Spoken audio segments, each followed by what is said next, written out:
Aku tidak iri, aku hanya bersedih, dua anak kecil yang mempunyai impian sama itu menjalani kehidupan yang amat berbeda. Tidakkah begitu memilukan? Senyuman anak kecil itu telah hilang, dan mimpinya ia samarkan. Sekarang, aku membawa sebuah kehidupan di tubuhku dan betapa mirisnya kehidupan ini tidak akan pernah menjadi milikku. Lalu kapankah aku mendapatkan kebahagiaan? Apakah kebahagiaan itu memang tak akan pernah diraih oleh tangan ini? Edelweiss berbicara pelan, dia menatap kosong ke arah ibunya, tangannya mengusap perut ratanya yang di mana kandungannya sudah memasuki usia kandungan 5 minggu. Dia membicarakan mengenai senyumannya yang saat kecil itu telah hilang, dan mimpinya untuk menjadi penari balet juga ia samarkan. Yang mampu meraih mimpi itu hanya sahabat kecilnya yang ikut tersenyum di sisinya saat kecil ialah Layla. Ibu, aku harap ibu bangun dan memelukku, banyak hal telah berubah, aku juga sudah tidak sama lagi. Aku ingin ibu sembuh dan bangun, saat itu ayo pergi ke sebuah tempat yang indah, memulai kehidupan yang baru bersama ayah, kita akan bahagia. Jikalau aku tidak bisa meraih mimpiku maka satu-satunya hal yang aku inginkan hanyalah membahagiakan kalian berdua. Jadi, jangan tidur terlalu lama ibu, aku sudah sangat merindukan ibu. Ucap Edelweiss memeluk ibunya, dia lebih sering menghabiskan waktu bersama ibunya di ruang rawat ini, bercerita panjang lebar walau ibunya tidak akan bisa merespon. Di saat yang sama di perusahaan Akram Granddawn, Lee yang secara otomatis tersambung dengan bosnya di perusahaan karena mereka secara aktif menggunakan alat komunikasi kecil itu jika akan melakukan misi penting. Bos, aku sudah mendapatkan percakapan penting yang baru saja terjadi antara Martinez dan Raymond Atlas. Akram yang sekarang ini sedang memeriksa beberapa berkas langsung berhenti sejenak, dia kemudian menekan alat kecil yang terpasang di telinganya dan mendengarkan percakapan itu. Lalu terdengarlah percakapan yang baru saja dilakukan oleh kedua orang penjahat berdarah dingin itu. Menjijikkan. Mereka benar-benar bisa makan dengan uang darah. Aku sangat muak dengan Raymond Atlas ini, tetapi dia nampaknya telah mengorbankan banyak hal demi bisa mendapatkan dukungan lelaki tua itu. Tunggu saja saatnya, aku akan meruntuhkan satu persatu apa yang kau bangun Raymond. Akan sangat menyenangkan melihatmu jatuh dan tergenang di darahmu sendiri. Bisik Akram menyeringai tajam. Raymond Atlas telah meragukan kemampuan Akram Granddawn sejak awal, dia mengira jika dia telah mendapatkan perlindungan Abraham maka Akram tidak akan melakukan apapun. Padahal nyatanya, Akram malah ingin lebih menghancurkannya. Keberadaan Lee yang saat lalu menyusup dengan sempurna ke bagian pemerintahan telah membuat Lee bisa mengakses dengan mudah semua keamanan di sana, sehingga dia bisa memonitor semua langkah dan juga ponsel pribadi para pejabat koruptor khususnya Raymond. Sebab, Raymond adalah bos dari semua anggota pemerintah yang korupsi, dialah yang ada di atas dan yang lain adalah bawahannya. Karena itulah selama ini Akram tengah menunggu waktu yang tepat untuk menumbangkan Raymond, karena Raymond telah melakukan sesuatu yang menjijikkan menurut Akram, juga pengaruh Akram membuat Raymond secara sengaja mengusik Akram, dan bagi seorang mafia tentu saja jika wilayah kekuasaannya diusik maka itu artinya akan ada peperangan. Jadi, bagi Akram menghabisi Raymond adalah sesuatu hal yang memang wajib ia lakukan.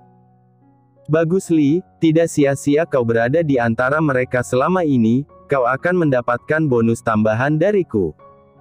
Untuk Kai dan Shin, kalian sudah harus berangkat malam ini ke pulau itu. Lelaki bernama Martinez itu akan pergi dari pulau itu malam ini, saat itulah kalian harus mulai memetakan pulau itu dan mulai mencari titik lemah. Selamatkan semua anak-anak itu, dan untuk selanjutnya urusan kalian. Aku tahu, kalianlah yang lebih tahu rasanya diperlakukan seperti itu. Aku mempercayai kalian berdua Kai, Shin. Akram berbicara dengan kedua anggotanya yang saat ini sudah mempersiapkan seluruh perlengkapan senjata yang mereka butuhkan.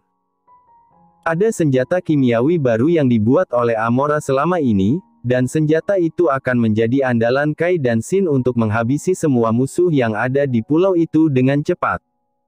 Siap bos. Terima kasih sudah mempercayakan kami dalam hal ini. Kami akhirnya bisa membalaskan dendam bos, terima kasih. Seru Kai yang biasanya selalu mengantuk dan terkesan malas jadi bersemangat dan ada kesedihan juga dendam di matanya. Shin juga seperti itu, dia yang biasanya suka bercanda dan bermain-main juga terlihat serius dan penuh amarah. Bagaimana tidak, kehidupan yang mereka lalui sejak kecil sangat memilukan, dan Martinez sudah hampir menjual mereka bertiga di pelelangan, jika saja saat itu Akram tidak sengaja bertemu mereka. Tidak perlu berterima kasih, sejauh ini aku memang tidak mengerti dengan ikatan kuat persaudaraan, tetapi gadis lemah yang ada di villa sana secara perlahan tanpa sadar mengajari dan memberitahu aku, jika ternyata selama ini aku tidak sendiri. Kalian bersamaku dan kalian sangat setia terhadapku, kalian selalu ada di sisiku dan saudara bukan hanya yang sedarah, kalian adakah saudaraku dan sudah sepantasnya sesama saudara saling membantu bukan? Jadi berhentilah berterima kasih, tetapi tunjukkan hasil memuaskan dari misi ini, aku tidak akan membunuh Martinez nanti, aku akan menyerahkannya pada kalian, dan kalian bebas menentukan apa yang akan kalian lakukan. Seru Akram yang membuat Shin, Kai, Lee dan juga Amora terdiam, Amora yang saat ini sudah dalam perjalanan ke villa sampai menangis terisak. Tidak akan pernah mereka duga jika mereka dianggap keluarga oleh Akram, mereka juga tidak menyadarinya jika selama ini mereka telah hidup seperti saudara satu sama lain. Kesetiaan mereka terhadap satu sama lain tidak pernah diragukan, tidak ada kata-kata yang bisa menggambarkan betapa hati Amora, Kai, Shin dan Lee saat ini. Mereka yang sebatang kara dan tersiksa sejak kecil itu akhirnya mendapatkan pengakuan jika mereka sudah menemukan tempat pulang, menemukan saudara. Bos. Hua. Aku harap bos sedang tidak mabuk mengatakan ini, aku harus berterima kasih pada gadis angsamu itu, aku akan berteman dengannya, padahal selama ini aku selalu menaruh curiga padanya. Tidak kusangka angsa kecilmu itu mampu mengetuk hatimu yang bagaikan kutub utara, bos yang tidak berperasaan, dingin, selalu marah.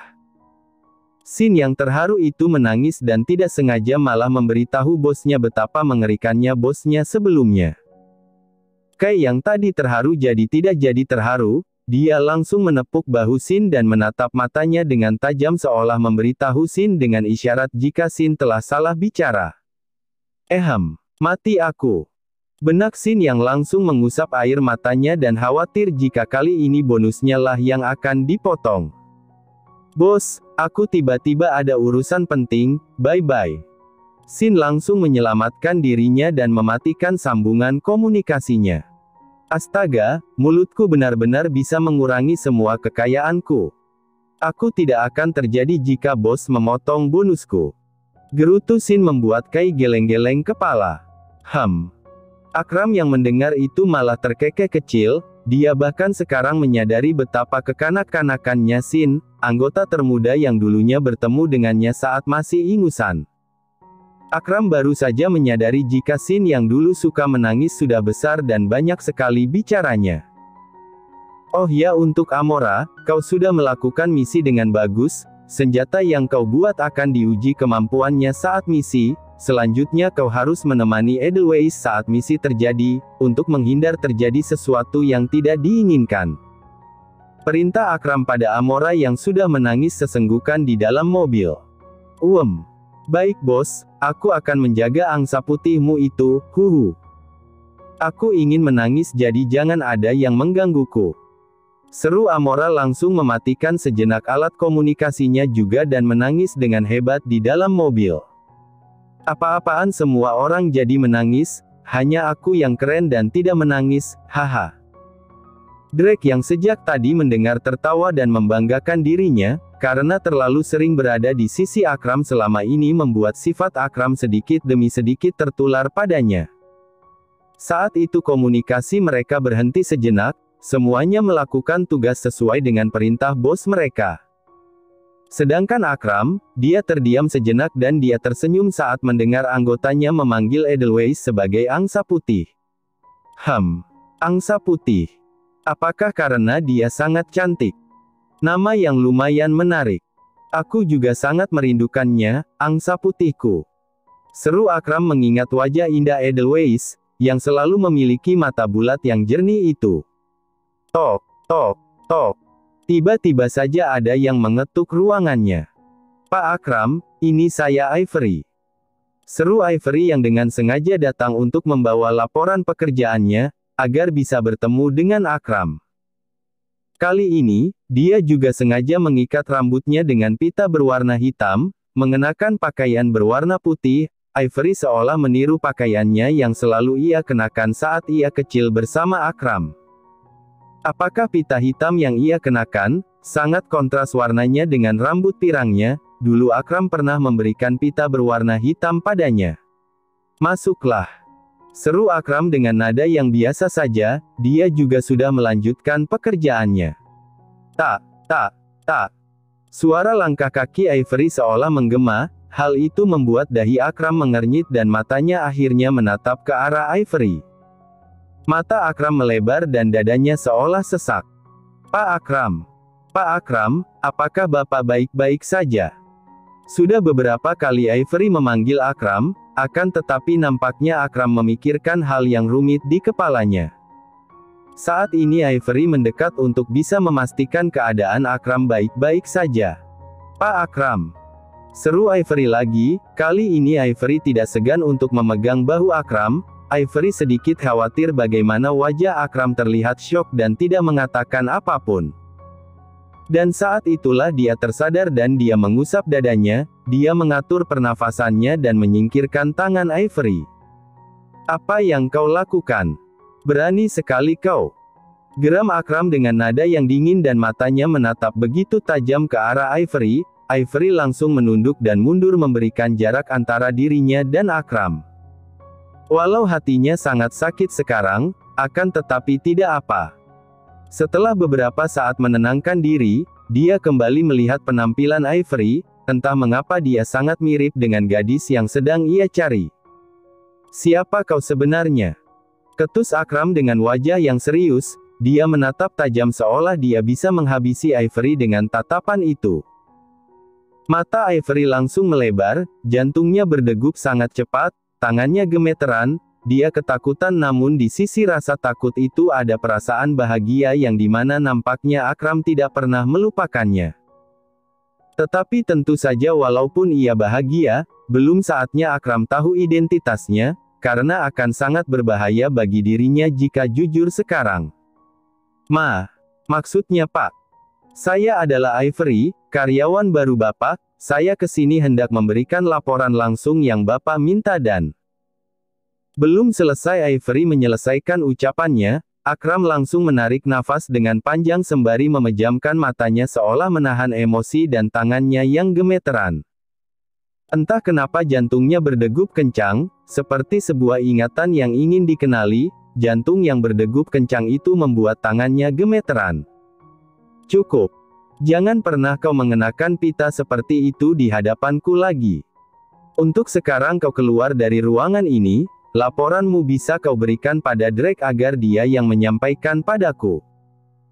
Perintah Akram hendak menenangkan dirinya sendiri, mereka akan melakukan misi yang cukup penting sebentar lagi, jadi bukan saatnya untuk merasakan trauma masa lalu. Baik Pak, saya mengerti. Balas Ivory menundukkan kepalanya, entah kenapa dia jadi bersemangat, jantungnya berdegup sangat kencang. Sudah kuduga, sebenarnya Akram tidak melupakan aku, dia bahkan mengingat mengenai pita hitam. Akram tunggu sebentar lagi, saat kau mengetahui siapa aku sebenarnya, kau tidak akan membenci aku lagi, aku yakin. Benak Ivory mengambil laporan yang tadi sudah ia taruh di meja dan dengan hormat undur diri dari ruangan itu. Ketika Ivory sudah pergi, tangan Akram yang gemeteran itu terlihat dengan jelas, tadi dia menahannya agar Ivory tidak melihat kelemahannya. Sialan.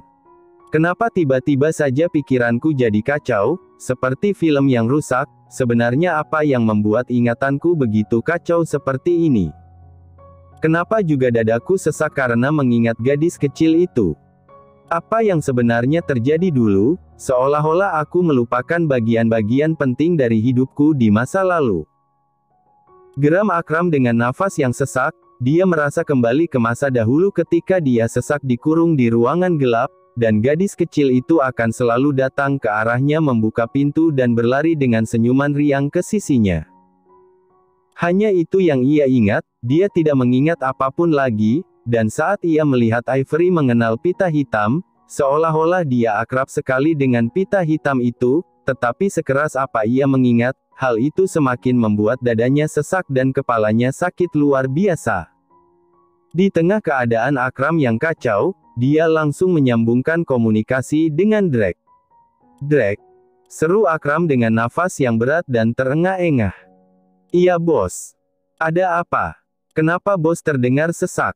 tanya Drake langsung berdiri dan hendak berlari ke arah ruangan bosnya. "Aku tidak apa-apa, aku ingin kau menyelidiki lebih dalam mengenai karyawan baru itu, selidiki semuanya tanpa terkecuali." "Oh ya, di mana obat penenangku? Kenapa sudah tidak ada di laci?" Geram Akram memberikan perintah pada Drake sekaligus tangannya sibuk sekali mencari obat penenangnya, wajahnya sudah memerah dan nafasnya benar-benar sudah berat. Jika dia tidak meminum obat maka dia pasti akan berakhir dengan menghancurkan semua barang di ruangan ini, dan tidak jarang akan melukai dirinya sendiri dengan begitu hebat. Itulah yang terjadi jika Akram mencoba mengingat masa lalunya, atau hyperactivity atau ada hal yang membuatnya tiba-tiba teringat sekilas. Bos sudah membuangnya saat lalu karena bos mengatakan sekarang sudah ada mainan kecil bos jadi bos tidak membutuhkannya lagi. Balas Drake di mana Akram memang membuangnya dengan bangga karena merasa dia tidak membutuhkannya lagi karena sekarang sudah ada Edelweiss di sisinya, di mana jika ada Edelweiss maka dia sudah bisa tidur dengan nyenyak dan menjadi sedikit tenang. Mata Akram yang sudah memerah itu melebar, kemudian dahinya mengernyit. "Mainan kecil. Bawa dia ke sini, pastikan tidak ada yang tahu. Jika tidak aku benar-benar tidak akan bisa mengendalikan diriku sendiri." Perintah Akram kemudian mengingat Edelweiss, dia ingin Edelweiss datang ke kantornya sekarang juga. "Baik bos." Balas Drake dengan segera langsung menyanggupi perintah bosnya. "Apa yang sebenarnya terjadi dengan bos? Kenapa tiba-tiba kambuh? Padahal sudah lama dia tidak seperti ini. Apakah ini ada hubungannya dengan anak baru yang bernama Ivory itu?" Geram Drake segera menghubungi anggotanya untuk langsung membawa Edelweiss ke perusahaan. Di saat Edelweiss tengah dalam perjalanan, tubuh Akram semakin gemeteran, tangannya mengepal dengan kuat, wajahnya sudah merah sekali. Dia menahan dirinya untuk menghancurkan segala hal yang ada di ruangan ini. "Kepalaku berisik sekali. Ini menyebalkan. Wajah dan darah itu terlihat jelas di kepalaku." Geram Akram di mana lagi-lagi dia melihat dirinya penuh dengan darah, dengan mata kosong, dan di sisinya ibunya telah bersimbah darah dengan wajah yang pucat. "Hahaha. Kepalaku." Geram Akram tanpa sadar berusaha mengingat dengan keras, saat itu dia berhasil mengingat sedikit detail, di mana dia menggenggam tangan ibunya. "Aku menggenggam tangan ibuku saat itu, aku juga ingat jika saat itu hatiku sangat sakit dan bersedih, hanya saja aku tidak tahu caranya menangis. Sebenarnya apa yang terjadi?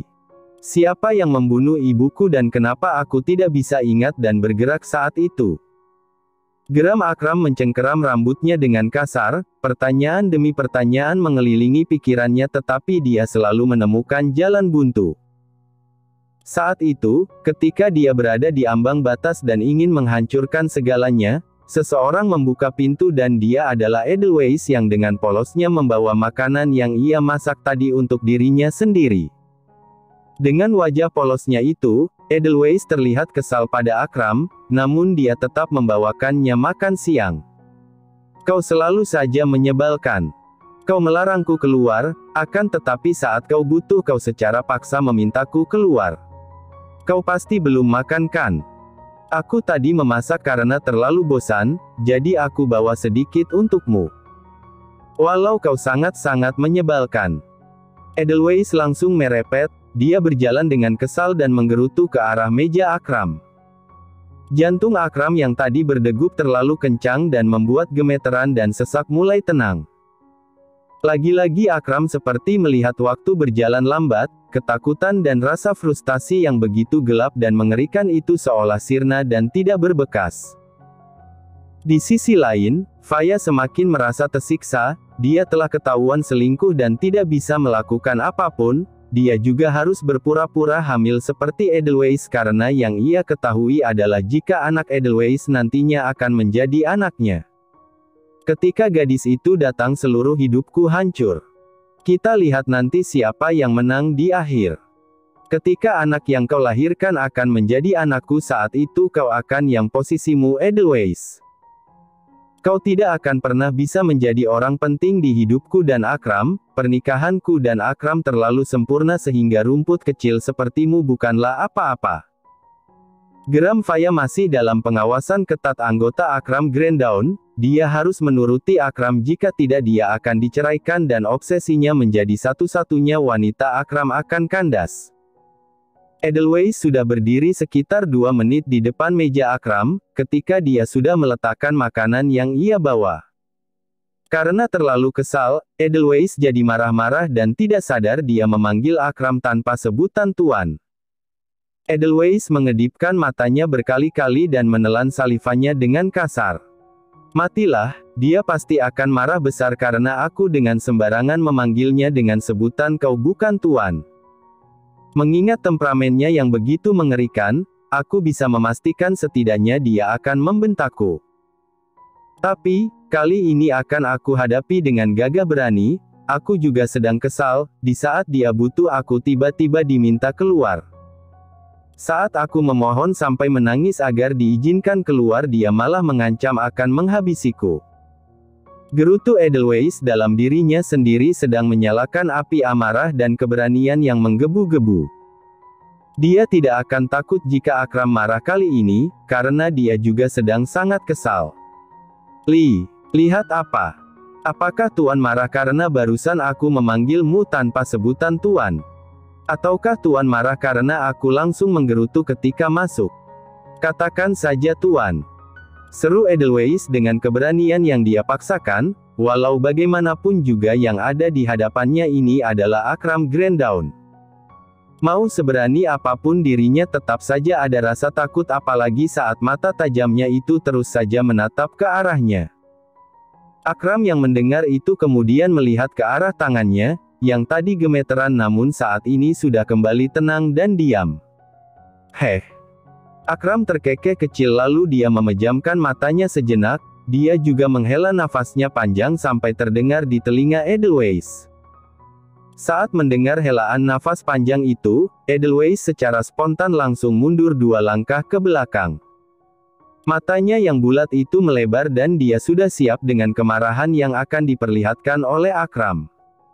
Kali ini dia akan membentak aku dengan suara yang nyaringkan.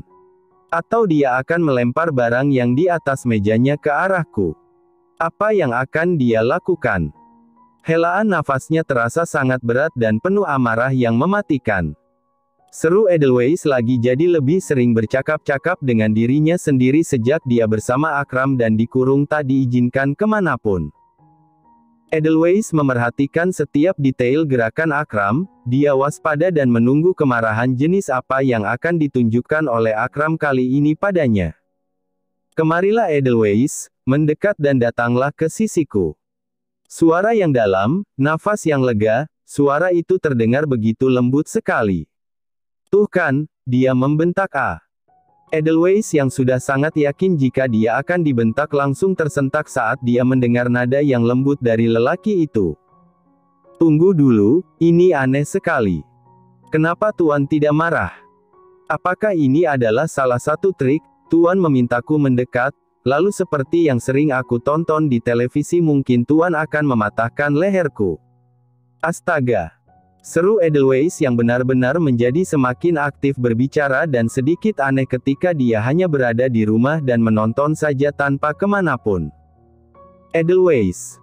Akram yang tidak ingin berbasa-basi itu memanggil Edelweiss lagi, kali ini dengan suara yang menggema, suara yang merindukan. Wajahnya juga sudah menatap Edelweiss lagi. Saat itulah Edelweiss menyadari jika Akram terlihat keringat dingin dan wajahnya masih terlihat pucat. "Aku sudah di sisimu Tuan," bisik Edelweiss sadar jika ada sesuatu yang tidak beres sedang terjadi. Saat Edelweiss membisik, Akram tersenyum lagi. Dia merasa Edelweiss terlihat sangat menggemaskan dan jadi lebih suka berbicara, lebih cerewet dari biasanya. "Haha, menggemaskan sekali, Edelweissku yang cantik," bisik Akram langsung menarik tangan Edelweiss, membuatnya duduk di pangkuannya dan memeluknya dengan erat.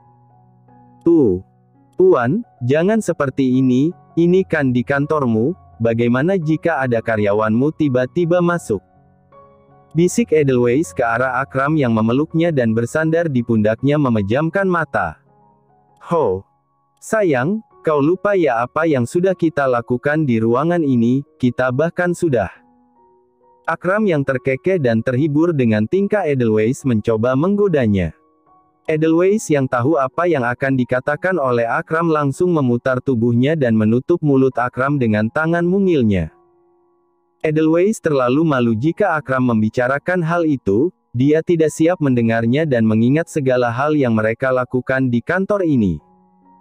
"Tuan, aku bisa saja pingsan karena malu jika Tuan membahas itu lagi," geram Edelweiss pelan, dengan dahi mengernyit dan wajah yang benar-benar terlihat hampir menangis karena Akram membahas itu lagi. Saat ini wajah keduanya sangat dekat, tangan Edelweiss untuk kali pertama secara spontan menutup mulut Akram. Matanya indah sekali, aku baru menyadarinya. Edelweiss tanpa sadar terpesona dengan mata Akram yang menatapnya dari jarak yang dekat. Jantungnya berdegup sangat kencang. Lelaki berdada bidang yang mendekapnya dengan erat itu, semakin terlihat tampan dan indah di matanya. Sampai ketika, Akram yang terkejut sejenak itu sadar dengan apa yang baru saja dilakukan oleh Edelweiss, dengan nakalnya dia malah menjilat tangan Edelweiss yang berada tepat di depan bibirnya. "Ah!" Edelweiss sampai berteriak pelan karena syok, dia juga spontan langsung menarik tangannya. "Astaga! Bisa-bisanya aku mengira lelaki mesum ini sangat tampan.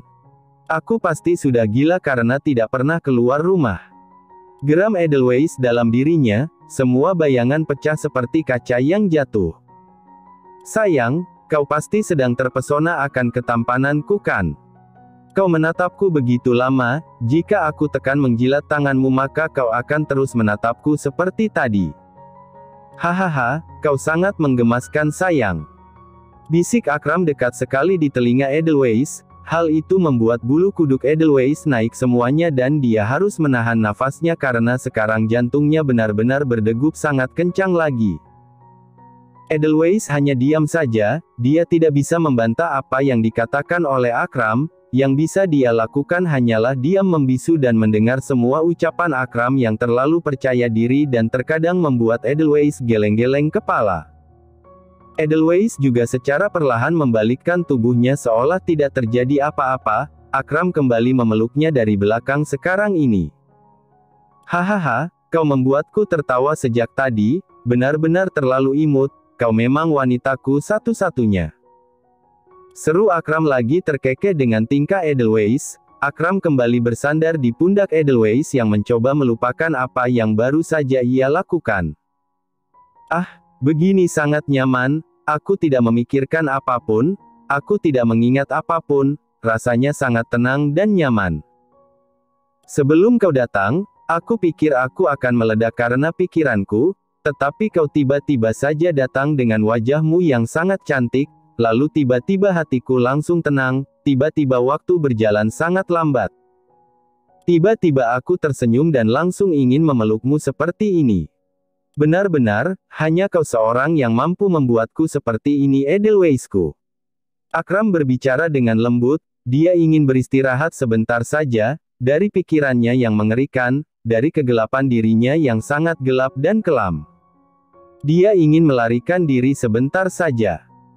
Edelweiss masih diam saja, dia baru menyadari jika laci meja dan beberapa berkas juga beberapa alat yang seharusnya ada di meja telah berjatuhan di lantai, yang artinya memang ada yang terjadi pada Akram.